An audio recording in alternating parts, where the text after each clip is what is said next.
欢迎来到新兴消息频道，请订阅频道，所以大家不要错过当天最热门的新闻。我们今天的时事通讯包括以下内容：白鹿深夜自曝能量危机，3剧连播后突然要刹车，拼命三娘怎么了？在快节奏里做个会踩刹车的演员。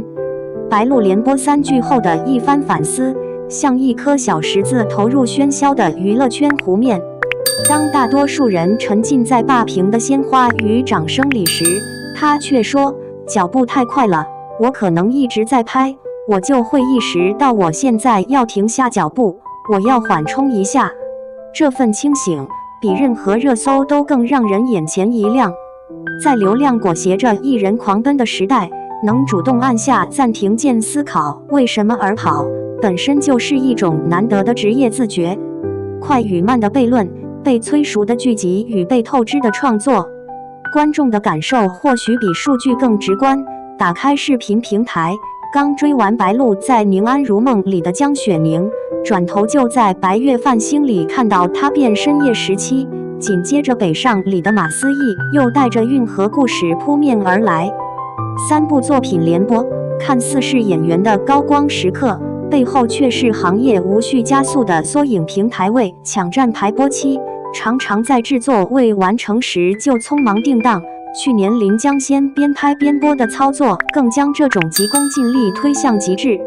当剧集生产变成流水线作业，演员的档期被填满，体验生活的时间被压缩，创作变成了空中楼阁。白鹿敏锐地捕捉到这种透支的危险，没有生活经验，没有能量汲取的时候，输出的东西是有限的。这不是谦虚，而是对表演本质的深刻认知。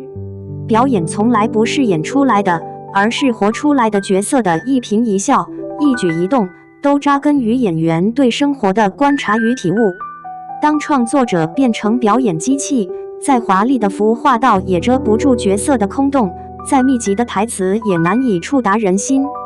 这些年，观众对悬浮剧的吐槽，本质上是对无根表演的抵触。角与我的镜像，角色塑造与自我成长的共振。有趣的是，白鹿饰演的角色似乎总带着她的影子，从招摇里敢爱敢恨的陆招摇，到烈火军校里假小子谢湘，再到宁安如梦里在权谋中挣扎的江雪宁，这些女性角色无一不是要强的代名词。她在采访中说，这些角色也是不断的在影响我。其实道出了演员与角色最动人的关系，不仅是演员赋予角色生命，角色也在反向塑造演员的灵魂。这种共振让他的表演有了独特的温度。当他在《唐宫奇案》里为闭上花案里的女孩心疼时，我们看到的不仅是对角色的共情，更是他内心对自强女性这一群体持续的关照。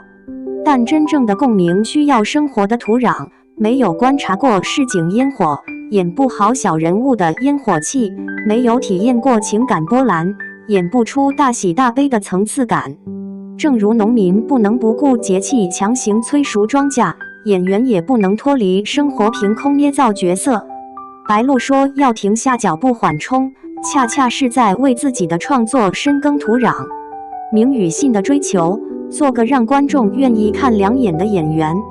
在流量至上的娱乐圈，有人听到名字就愿意看两眼，是个朴素却厚重的目标。他不追求瞬时的爆火，不迷恋转瞬即逝的热搜，而是希望用作品积累观众的信任。就像老戏骨李雪健说的，演员要让观众记住角色，而不是自己。白鹿的追求，本质上是对演员2字的回归。这份回归需要勇气。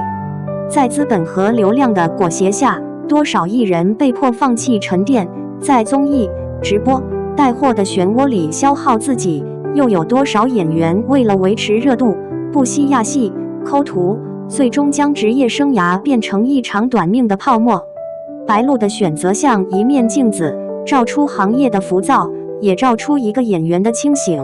真正的红从来不是靠数量堆出来的，而是靠作品熬出来的。就像陈道明演了一辈子戏，观众记住的不是她演了多少部剧，而是《围城》里的方鸿渐，《康熙王朝》里的康熙，再如周迅，从大明宫词的小太平到《如懿传》的如懿，每个角色都是一块坚实的台阶，让她站得更高，走得更远。停下脚步，不是后退，而是为了更好的出发。白鹿的反思让我们看到，在快节奏的时代，慢不是贬义词，而是一种能力，一种在喧嚣中保持清醒，在诱惑中坚守本心的能力。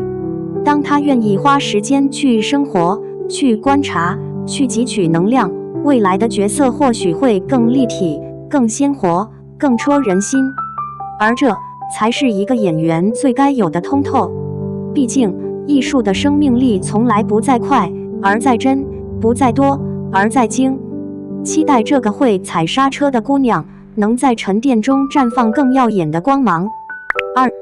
破14000连拍炸全网，白鹿74小时创纪录，表情包背后藏着她的狠与真。大年初10的晚上8点多，手机震了一下，优酷后台跳出那条让整个剧宣组松一口气的通知：唐宫奇案之轻雾风鸣站内热度冲破10003。对普通观众来说，这串数字可能只是哇，好火，但对白鹿和他的团队而言，这是开播第73小时，是2026年优酷首部破万剧，也是他个人第4部破万作品。更巧的是，那天晚上，白鹿在微博发了条破14000连拍，没有精修海报，没有华丽礼服，就是对着镜头一张张做鬼脸，惊讶、咧嘴、捂脸、比耶，像刚听到好消息的我们。谁能想到，这组随手的自拍，几小时后阅读量冲上亿级，白鹿破14000连拍直接霸占热搜。有人评论，他不是破万了，是把自己的真实破圈了。双引号。很多人对白鹿的印象还停留在综艺里那个笑到失控的显眼包，但在唐宫奇案里，她变成了另一个人李佩仪，一个背负灭门血案，在深宫查案的风飒女官。雨夜追凶，雪地执剑，70%的打戏亲身上阵，连武术指导都说她下手太狠。有场雨夜格斗戏，她拍到就腰伤复发，硬是咬牙一条条过，镜头里却只有李佩仪眼里那股死也要查到底的狠劲。这种狠劲儿不是一天练成的。从淘宝模特到签约演员，她没上过正经表演课，早期台词被批像念说明书。她没辩解，而是闷头在剧组里默。拍招摇时，15斤重的盔甲压得她喘不过气，坠崖戏连拍10几条，收工时手抖得连水都拿不稳，却笑着说：“女魔头不能怕疼。”拍周生如故城楼自尽那场戏，她要求对手真推，哭到生理性碱中毒，被送医吸氧。正是这些自虐式的投入，让她从网红脸一路走到警察荣誉长月烬明和如今的唐宫奇案。唐宫奇案能火成这样，绝不只是白鹿一个人的功劳。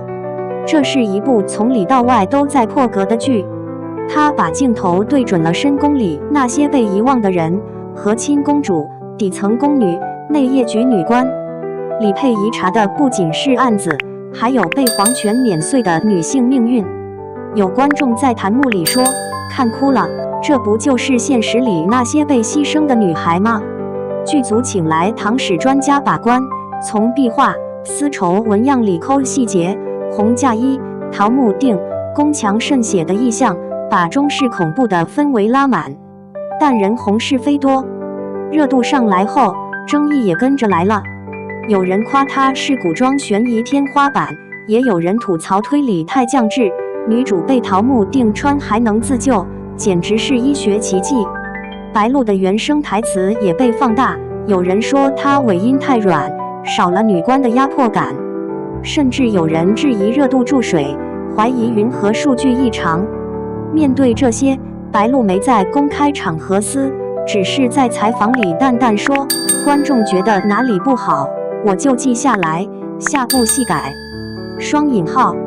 其实这组破14000连拍能火，也早有预兆。翻看他的综艺名场面，几乎每一帧都能做成表情包。在《奔跑吧》里被队友气到翻白眼，在《亲爱的客栈》里手搓烟花逗粉丝开心。他敢在镜头前笑到变形，也敢在节目里承认自己社恐怕鬼。这种不完美，反而让他成了内娱最稀缺的真实感代名词。试想一下，如果那天晚上他没有发那组自拍，而是规规矩矩地发一张精修海报，配上感谢大家支持的文案，结果会怎样？或许热度依然会涨，但一定少了那份让路人会心一笑的亲近感。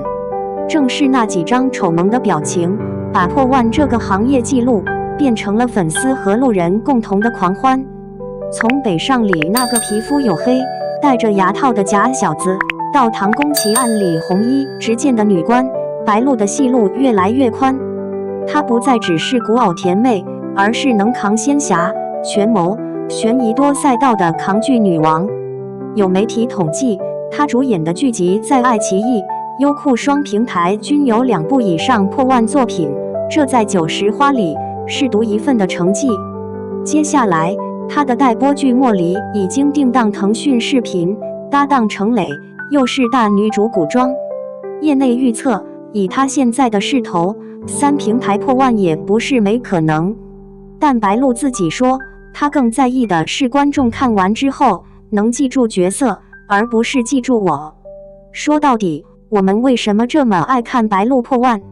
也许是因为在这个人人都想立人设的时代，她偏偏选择拆人设。